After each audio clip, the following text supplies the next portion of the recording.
小朋友可以玩的屁耶！大家好，我是妍。我是歪歪。我们现在在一个有梦想的地方。我终于可以去迪士尼了。迪士尼已经从16年到现在已经3年了。然后之前我就想说，哦，人好多，我不要来。然后后来想说，哦，那跟爷爷来好了。结果就这样一晃眼3年，我才第一次要踏上迪士尼。有没有很期待啊？我原本蛮不兴奋的。但刚刚我们坐接驳车来嘛，然后前面小朋友就迪士尼耶，然后我就突然间有点激动，而且来的时候还跟着大家一起，就是越走越仓促。我跟你讲，大家所有人下车的时候都很冷静，就是像个正常人，装镇定。现在所有人都在跑啦，现在才7点18，8点半开园，好吗？甚至都提前了1个多小时，不要再跑了。不是说冷静吗？我忍不住了，跟上。跟大家分享为什么大家会用跑的，因为迪士尼啊，或是其他乐园啊，都有一个名言，叫做1个人5分钟。我眼前大概2个小时，就是你只要跑过1个人，你可以节省5分钟，所以大家才会非常用力的在冲刺。但是这离开园还有1个小时，我真的没有想到这边竞争这么激烈。趁排队来跟大家分享一下我们购票信息。我们这个票是在 KKday 买的，然后因为 KKday 买票非常方便快速，就是你只要到 KKday 里面，然后搜上海迪士尼，然后就可以选你要的票种，然后再选时间，然后确认以后你就把你的信息填进去，然后付钱，你就会收到就是你购票的电子凭证。然后当天你只要凭着电子凭证跟证件就可以来入园，你都不用提前来换票。我觉得真的是非常方便，然后懒惰的一个选择。不然你如果要提前来的话，你大概要4点就来了吧？我觉得超累。现在8点15分，安检的门终于再一次的开启，真的很奇怪。然后大家排队的时候，真的很容易被插队，就是后面的人会不停的钻空，然后往前走。所以我觉得大家如果守护好自己的位置。对，如果人多的话，就直接就是站一条线，不要让后面人过去。真的，其实大家都是来排队，为什么你就可以往前，我就不行。对啊，不太好。现在差不多快8点半，然后都还没开始放人，所以就是你不管多早来，它都是安检可以先过来排队而已。然后开园的话，还是8点半准时开。你看，开了，超激动的。这个画面有没有很熟悉？大家可以看那个，哇，这边有人在飙婴儿车。我觉得迪士尼大家疯狂的程度其实没有环球那么夸张。对，环球是所有人都在跑，这里好多人在拍照哦，大家都被迷惑心智了。哇，这个距离蛮远的。我们好棒！好棒！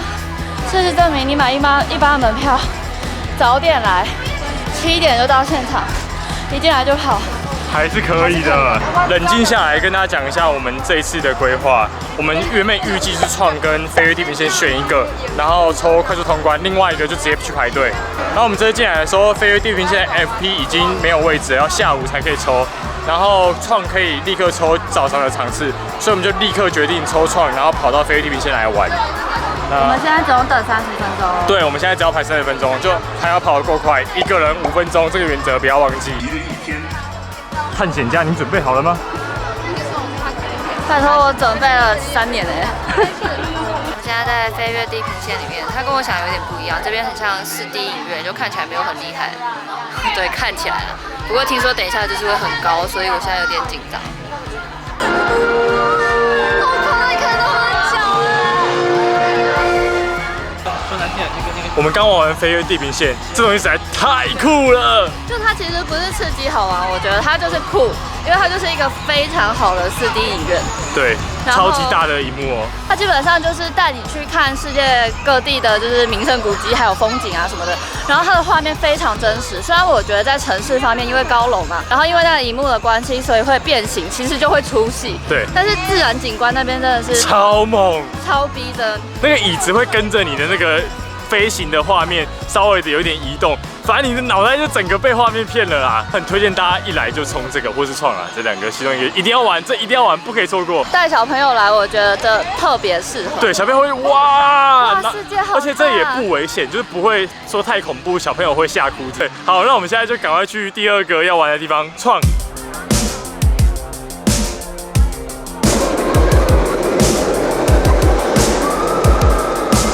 我就问你怕不怕？我听到他们尖叫声对我来说是一种凌迟。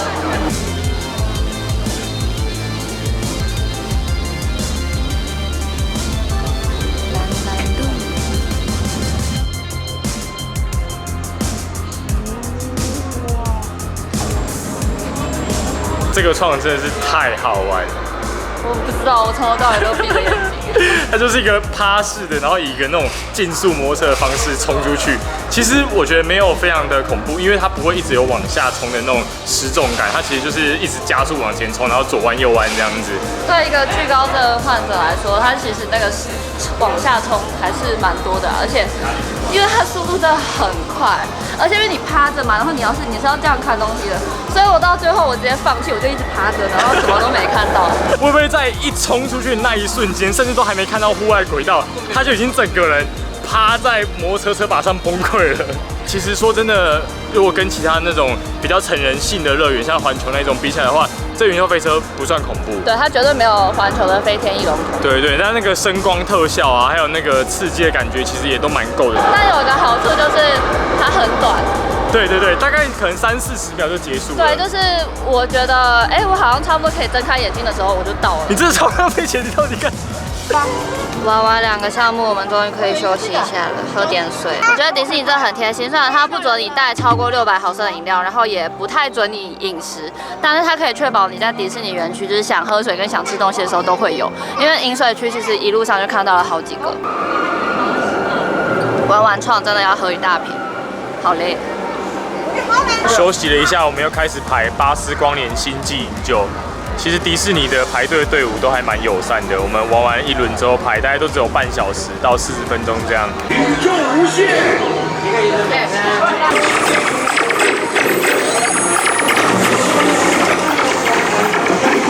直接玩咖啡杯啊！很晕啊！好可爱啊！我觉得这巴斯光年很适合小朋友，但不适合18岁以上的人。真的。就大家玩到2分钟以后，你就会开始觉得好累哦，稍微有点无聊，就在那边。好，我们现在去随便逛逛。听说迪士尼的爆米花超级好吃，我们远远的就闻到爆米花味道了。少女心爆米花，我觉得还好哎，原本很期待的，就很正常，有点冷掉。但还蛮好吃的。调味很好啦，但是不够脆，还不错啦。我们闲逛，不小心逛到玩具总动员区。对，好可爱哦，少女心爆。有你可爱吗？没礼貌哎。右手放松。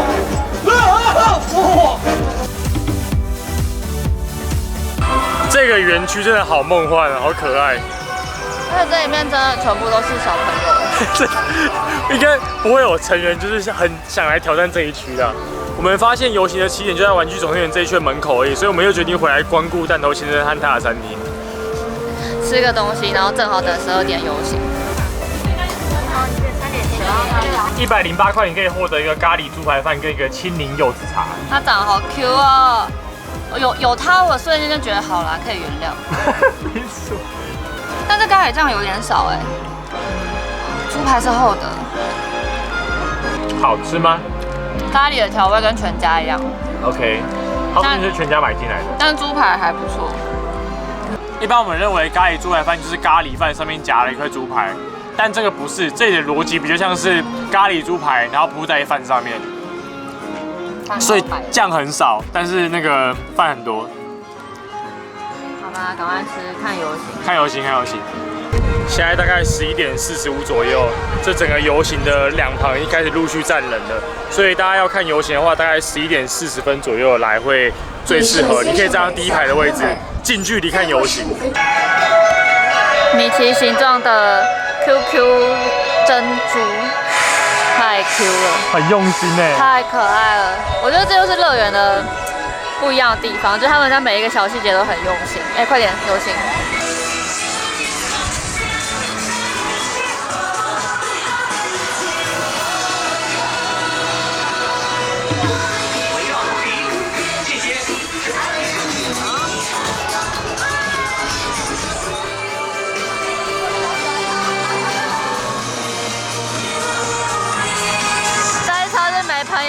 一车啦，都感觉好奇怪哦。虎克船长配史迪奇，配Zootopia。游行完又到了1个人5分钟的时间，在游行的时候都不会有人去排新的游乐设施，一游行完所有人都往游乐设施冲，所以1个人5分钟。我们现在去小飞侠，然后现在看只有20分钟，我感觉那一条街上所有看完游行的人现在都在这里，好可怕！这里真的是不停的战斗。你准备好跟着 Peter Pan 冒险了吗？准备好喽！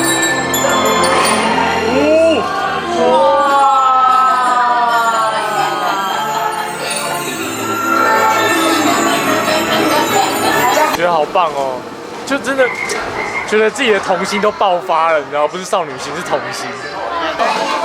下定决心买了不实用东西的魏魏。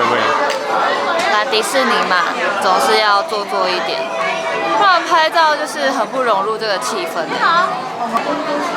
拜年的米奇，走吧。我们在等下一个快速通关的时间到了，然后我们现在坐在大花园里面休息，因为腰真的太酸了。啊，怎么办？连后面有表演都吸引不了我们。对，它大城堡竟然也有表演，而且好像还蛮盛大的，因为非常多人。那我们坐在这边也看得到啊，真的太酸了。以前怎么可以玩一整天？大家来真的要穿舒适好走可以久站的鞋子，最好还带那种阿嬷的护腰。我家腰好酸哦。大会报告，大会报告！现在时间下午1点45分左右，我们要去做我们抽到的第2张、第3张、第2张整理券——小矮人矿车。它叫7个小矮人与矿车，米妮搭矿车。是过年的，不是，是过年的米奇，没有一个说对。这个好像也是云霄飞车类型的。看起来整个布置还蛮酷的，就是去挖矿的感觉。那这个 FP 其实很酷哦，它会认人，所以你不能用你朋友的门票然后来抽，然后你自己去玩，因为他们其实在入园的时候都会帮每个人拍照，然后你在扫 FP 的时候，那个工作人员那边其实看得到你入园的那个脸，他就会对。而且拍照是偷拍的，所以你根本不会注意到。我刚才看到我这张照片是从这里拍上去的，双下巴这么大。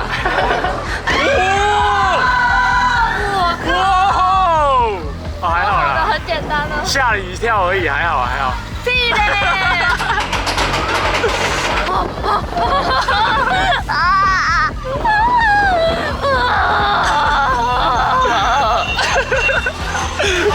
为什么惨笑？就不害怕，可是需要宣泄啊。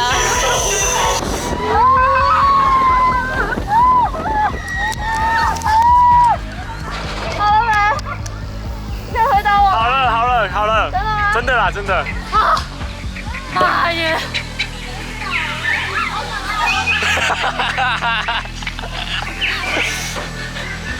到底在干嘛？很可怕吧？刚才那个很高吧？还好，是吗？分段的，它不是一次冲下来。我刚才之前看说这小朋友可以玩屁耶。现在这个小矮人矿车的官方排队时间是75分钟。魏魏刚刚用了 Fast Pass 进去了。然后体验了刺激的大概35秒左右，几乎有28秒都在闭眼睛。它都是那种上升超高，然后想要死的死，然后直接冲下来了。就这个其实真的蛮合家欢乐的，因为它就是会冲一下停下，冲一下慢慢，对，因为它轨道很长，所以你可以慢慢旋转下来，就不会太刺激。那你为什么全程闭还一直鬼叫？但还是很刺激，而且我刚才因为太紧张，走到点点的肩膀后面，然后就跟我们后座的人对视了，然后因为我很紧张，我会继续尖叫，所以我觉得很对不起他。他就是看到一个脸，然后对他一直尖叫这样，对不起。但你这种人来迪士尼玩真的很浪费钱哎。上海迪士尼最热门的7个项目，除了雷鸣山漂流，其他项目我们不是玩完了，就是已经拿到快速通关券。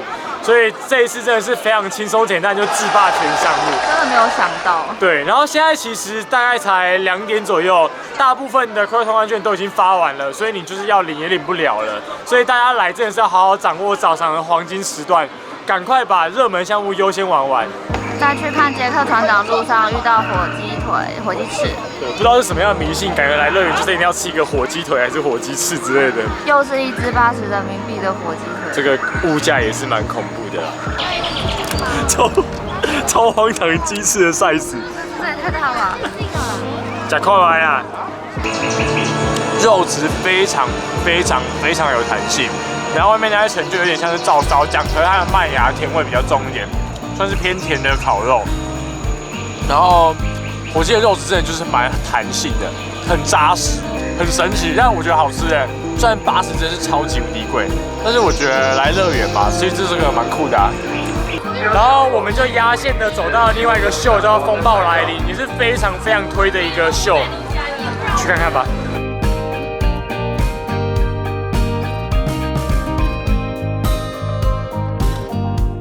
超棒的推推，杰克船长超棒。我之前看，然后很多人说这个秀是必看的秀，我就在想到底有多厉害，超厉害。一来是声光效果非常棒，二来是演员的一些特技表演非常酷，而且他们的选角就是选的100%很像，真的很像，他真的长得超像强尼戴普，那种痞的感觉。而且他们讲话很有趣，就是全部都是中文嘛，然后他们还融合了一些上海话。有上海话吗？有，他有一句话讲上海话，我没听出来。然后他们还说什么吓死宝宝的，反正就是超级很时事梗。而且我觉得最酷的是它的融合特技，就是有那个钢索，然后还有那个叫什么室内跳伞那一种。他们就是龙卷风的时候，他们就在室内跳伞上面，然后2个人在那边弹来弹去。好，不要再说了，让观众自己来看。太夸张，我觉得真的耳目一新，超棒。看完杰克船长就要来玩这个加勒比海盗船承诺宝藏之战。看完海盗就来当海盗，而且只要排15分钟哦，超棒！觉得这个是目前看起来在排队处做的最认真的一个游乐设施。有人正在做一些布景陈设。对，然后就是有一些很多海报啊，然后不同的故事，甚至连这种很潮湿的气味都可以表现出来。还是它其实就真的是潮湿啊？应该不是啦。这个加勒比海盗游戏其实也是那种声光效果混合的，就它的载体本身不刺激，就是一个船，然后但是它的画面还蛮震撼的。其实有些很大的画面，然后大的布景，就是蛮着重故事性的一个游乐项目。但是有一些东西的细节，你会觉得做的不够精致，但还是蛮好玩的了。我个人觉得它的故事性很完整，而且其实这个时长也蛮长的，就是算很有诚意的，跟其他那种30秒、45秒比起来的。这看起来很危险呢。小熊维尼历险记，好像听起来很可爱。接受可爱的维尼袭击了吗？这看起来可爱到爆，就完全无害的那种。快乐吗？你快乐吗？我觉得这个适合10岁以下的小朋友，10岁以上的大朋友、中朋友们，就是可以不用来，真的。我觉得如果 FP 的话可以进来看一看，但是排队的话千万不要，真的。现在是下午4点多，然后7个热门项目6个我们已经全部玩完了，然后剩下1个，因为是雷米山漂流，它是会湿掉的，所以我们不想玩。我们该走的地方也都走了，该拍的照其实也都拍了，然后每一个区都走遍了，所以现在下午4点我们就决定去吃饭了。我们要去外面的迪士尼小镇吃饭，然后关于迪士尼周边住宿跟饮食的一些比较细节的，我们会在下一支影片跟大家解释。对，不然这一支影片可能会30分钟。可能会有人想说，那既然你们都走完了，为什么不回家呢？迪士尼的重头戏就是烟火啊，8点半。对，要等到8点半才有烟火。那我们待会吃饱再回来带大家玩。我们现在提前40分钟来到这个烟火的这个地方来排队，然后有幸的遇到一个还不错的位置。这迪士尼烟火，我以前小时候在香港的时候，觉得那是全世界我看过最棒的烟火。我长大之后也目前没有任何让我太惊艳的烟火去抹灭掉我心中的这个记忆，所以希望上海的迪士尼烟火不要让我失望。香港的迪士尼烟火我看到一半就走了，不要赶地铁。你真的很没有少女心的。